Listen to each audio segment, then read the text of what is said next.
जय हिंद। देखते दोस्तों आज की वीडियो में जनरल नॉलेज के यानी कि जीके के महत्वपूर्ण सवाल और उनके आंसर, वो भी पूरी माहिती के साथ। सवाल नंबर 1 आपके सामने रखा है मैंने। देखिए क्या सवाल है। सवाल पहला है कि प्राचीन भारतीय भौगोलिक मान्यता के अनुसार भारतवर्ष किस द्वीप का अंग था। दोस्तों आपके सामने 4 ऑप्शन रखा हुआ है। क्या है? देखिए, पुष्कर द्वीप, जम्मू द्वीप, कांच द्वीप और दूसरा क्या है, कुश द्वीप। तो दोस्तों सही आंसर है क्या है? जम्मू द्वीप सही आंसर हो जाए। कौन सा है? जम्मू द्वीप सही आंसर है दोस्तों। और वो किस लिए है, वो उनकी पूरी बात देखते हैं उनके बारे में। देखिए क्या है, यानी कि पौराणिक भूगोल के अनुसार जम्मू द्वीप भूलोक के सप्त महाद्वीपों में से एक है। यह द्वीप पृथ्वी के केंद्र में स्थित है।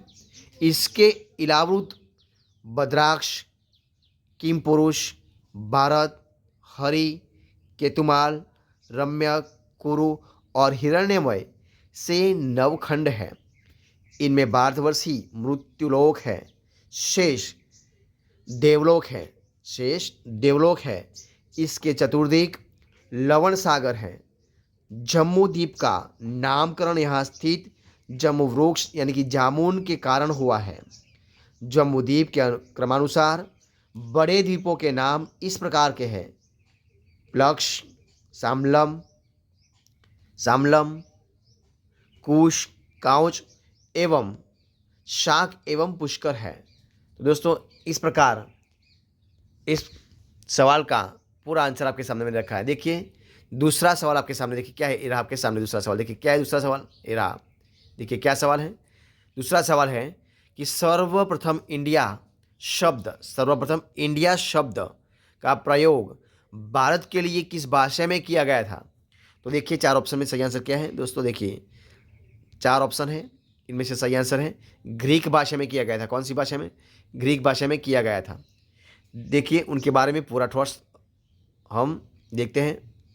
देखिए क्या है, तो पूरी माहिती ये है कि ग्रीक लोगों ने अनेक भारतीय नदियों के, राजाओं के और शहरों के अपनी भाषा में अजीब नाम रखे हुए हैं।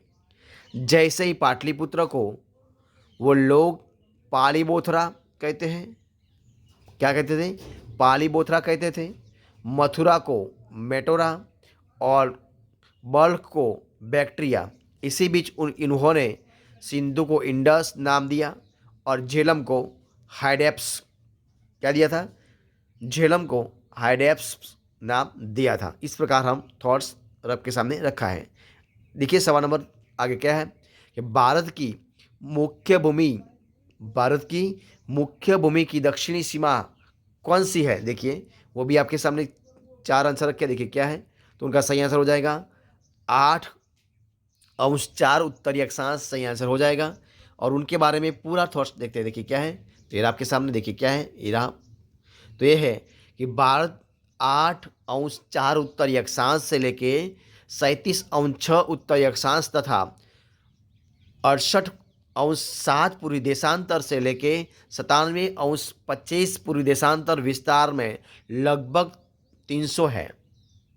भारत विषुवृत्त रेखा के उत्तरी गोलार्ध में स्थित है। देश का विस्तार देखते हैं कि उत्तर से लेके दक्षिण तक 3214 किलोमीटर, कितना? 3214 किलोमीटर, और पूर्व से पश्चिम तक 2933 किलोमीटर तक फैला हुआ है। ये दोनों सवाल भी दोस्तों अलग से बन सकते हैं। ये है हमारे भारत देश की रेखा। अब देखिए आगे का सवाल। देखिए क्या सवाल, ये रहा आपके सामने। क्या है सवाल है? देखिए एक रहा आपके सामने। आगे का सवाल क्या है, ये रहा। भारतीय मानक समय किस पर आधारित है? तो वह है 82 अंश 30 पूर्व देशांतर पर आधारित है।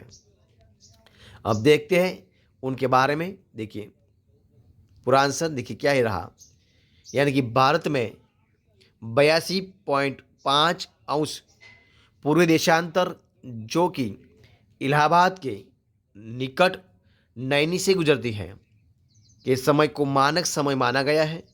भारत का मानक GMT से लेके 82.5 पूर्व है, जिसका अर्थ है कि हमारा मानक समय ग्रीनविच के मानक समय से 5.5 घंटे आगे हैं। अर्थात इंग्लैंड में जब दोपहर का 12 बजे है का समय होता है, तब भारत में शाम के 5:30 बजे होता है। अब देखते हैं सवाल नंबर आगे का। ये आपके सामने देखिए क्या सवाल है। देखिए आगे का सवाल है, भारत का प्रामाणिक समय उस स्थान का स्थानीय समय है जो स्थित हो किस पर आधारित है।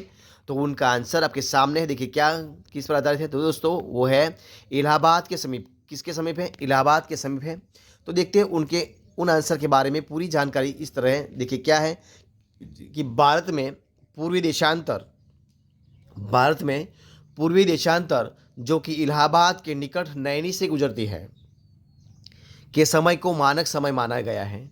इस प्रकार उन आंसर का पूरा थॉट्स आपके सामने हमने रखा है। देखिए सवाल में आगे क्या है। सवाल है इंडियन स्टैंडर्ड कौन सा है? इंडियन स्टैंडर्ड टाइम और ग्रीनविच मीन टाइम्स में कितना अंतर है वो आपको बताना है। देखिए 4 ऑप्शन आपके सामने रखे हैं, उनमें से सही आंसर क्या है? देखिए वो है 5 घंटे 30 मिनट, यानी कि 5.5 घंटे सही आंसर है। निकी देखिए उनका थॉट्स क्या है। उनका थॉट्स है भारत में पूर्वी देशांतर जो कि इलाहाबाद के निकट नैनी से गुजरती है के समय को मानक समय माना गया है। यह समय ग्रीनविच समय 5.5 घंटा आगे रहता है। अतः जब ग्रीनविच में दोपहर के 12 बजे हो तो उस समय भारत में शाम के 5:30 बजेंगे। इस प्रकार उनका पूरा थॉट्स है। देखिए सवाल में आगे क्या है। देखिए मेरा सवाल, भारत का दूरदक्षिणी भाग की भूमध्य रेखा से दूरी दूरी कितनी है? तो वो भी हमको बताना। देखिए कौन सी दूरी है, तो देखिए उनकी दूरी है, कितनी दूरी है, तो है 876 किलोमीटर। कितनी है? 876 किलोमीटर है, वो उनका आंसर हो जाएगा। और आगे देखते क्या है। देखिए आपके सामने देखिए उनका पूरा थॉट्स है। सबसे भारत का सबसे दक्षिणी बिंदु जिसका नाम है इंदिरा पॉइंट। दोस्तों ये भी इधर क्वेश्चन बन सकता है कि भारत का सबसे दक्षिणी बिंदु कौन सा है, तो वो है इंदिरा पॉइंट।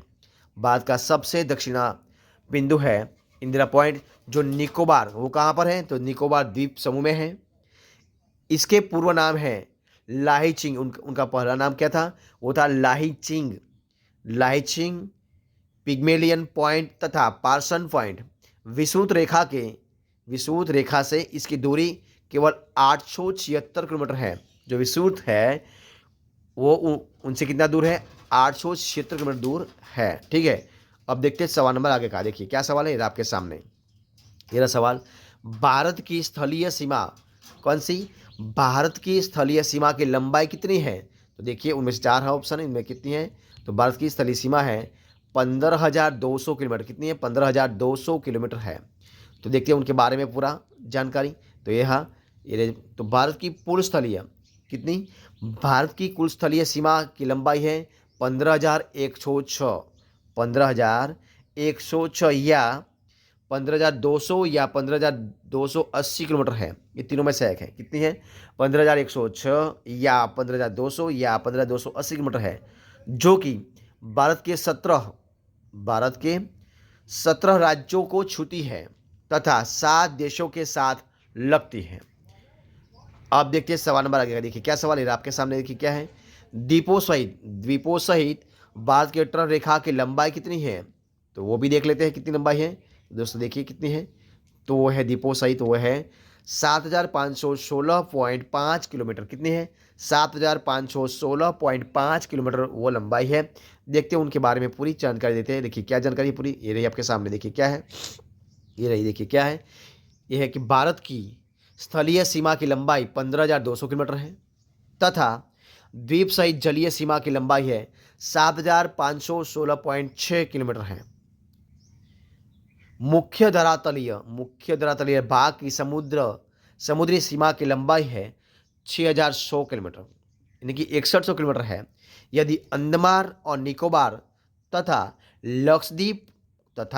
लक्षद्वीप समूहों को भी सम्मिलित किया जाए तो भारत की तटीय सीमा 7,516.6 किलोमीटर हो जाती है। कितनी हो जाती है? 7,516.6 किलोमीटर हो जाती है। ठीक है, अब देखते हैं सवाल नंबर आगे का। देखिए क्या सवाल है, ये रहा आगे का। भारत की क्या है? भारत की उत्तर से दक्षिण तक की लंबाई कितनी है? तो देखते हैं कितनी है। तो वो लंबाई है, आगे हमने सवाल में उनका आंसर आ चुका है। तो देखिए दोस्तों कितनी है, तो वो भी 4 ऑप्शन आपके सामने रखे, देखिए कितने हैं। तो दोस्तों भारत की लंबाई है 3214 किलोमीटर। कितनी है? 3214 किलोमीटर है। अब थॉट्स देखते हैं उनके बारे में। तो देखिए क्या है, देखिए 8201 8201 बटा 2 पूर्वी देशांतर इसके लगभग मध्य से होकर गुजरती है, जो कि देश का मानक समय भी है। पूर्व से पश्चिम तक इसकी लंबाई 2933 किलोमीटर है। दोस्तों कितनी है? पूर्व से पश्चिम तक इसकी लंबाई है 2933 किलोमीटर, तथा उत्तर से लेके दक्षिण तक लंबाई है 3214 किलोमीटर। कितनी है? 3214 किलोमीटर। तो मिलते हैं नेक्स्ट वीडियो में, तब तक बने रहे। जय हिंद, जय भारत।